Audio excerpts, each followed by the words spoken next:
दोस्तों, बात जब होती है किसी दर्द की तो सोच के ही कलेजा कांप जाता है।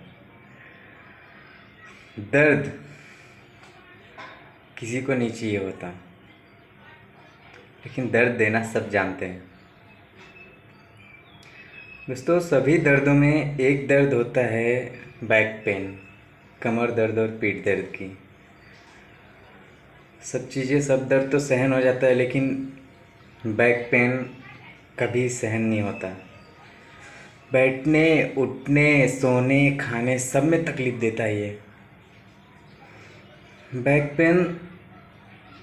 कमर दर्द और पीठ दर्द दोनों को बोलते हैं।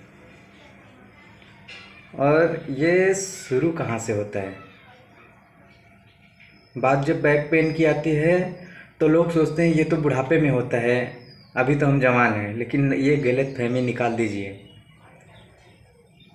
जवान लोगों को भी बैक पेन की समस्या बहुत ज़्यादा होती है,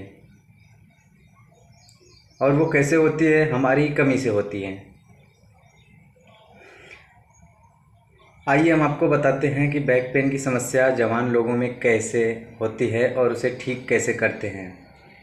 हालांकि बुढ़ापे भी ठीक कर सकते हैं, ऐसी बात नहीं है, लेकिन मैं जो बताने जा रहा हूँ कि शुरू कैसे होता है उस पर थोड़ा सा ध्यान दीजिएगा।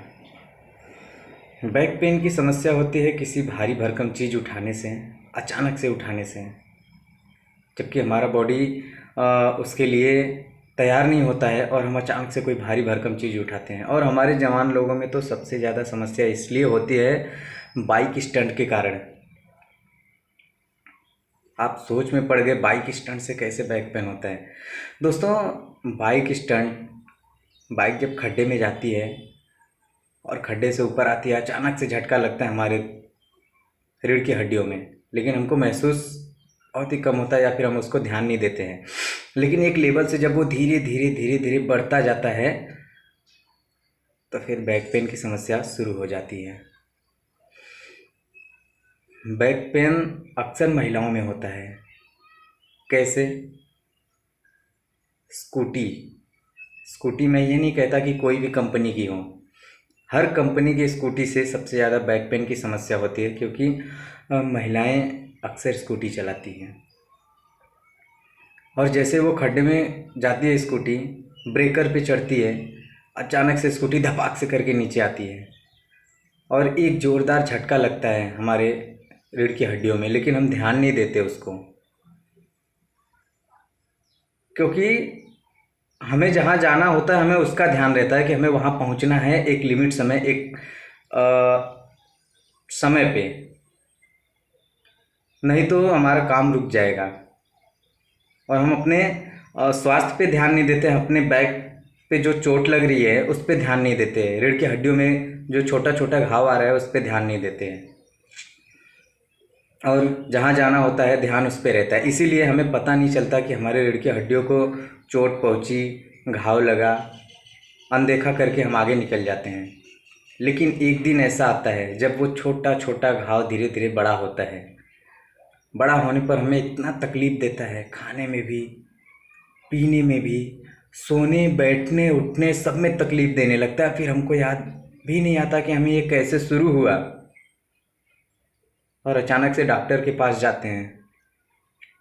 आपको एक बात बता दें कि डॉक्टर बैक पेन को सिर्फ रोक सकते हैं, ठीक नहीं कर सकते, क्योंकि बैक पेन की समस्या एक बार शुरू हो गई मतलब शुरू हो गई, फिर वो ठीक नहीं होती। ये बात नोट कर लीजिएगा दोस्तों। नमस्कार दोस्तों, मैं हूँ रोहित और स्वागत है आप सभी का हमारे YouTube channel Hindi health tutorials में। आज हम बताएंगे कि बैक पेन की समस्या को ख़त्म कैसे कर सकते हैं। अगर आपको भी है बैक पेन तो शुरू से लास्ट तक हमारा वीडियो देखते रहिए और अपने बैक पेन यानी कमर की हड्डियों और रीढ़ की हड्डियों को ठीक कीजिए, उनके दर्द को ठीक कीजिए। दोस्तों, सबसे पहले तो बैक पेन जो होता है वो योग करने से जाता है, और वो योग क्या है मैं आपको बताता हूँ। इस योग का नाम है दोस्तों भुजंग आसन। अब ये भुजंग आसन करते कैसे हैं? मैं आपको एक झलक दिखाता हूँ भुजंग आसन करते कैसे हैं। इस आसन में दोस्तों सबसे पहले आपको लेट जाना है पेट के बल एकदम सीधा, और अपने हाथों को कुछ इस प्रकार से नीचे रख के अपने पूरे शरीर को उठाना है। देखिए मैं आपको बताने जा रहा हूँ। कुछ इस प्रकार से लेट जाना है, अपने दोनों हाथों को अपने छाती के नीचे रखना है और अपने आगे के शरीर को उठाना है, कमर से आगे के शरीर को।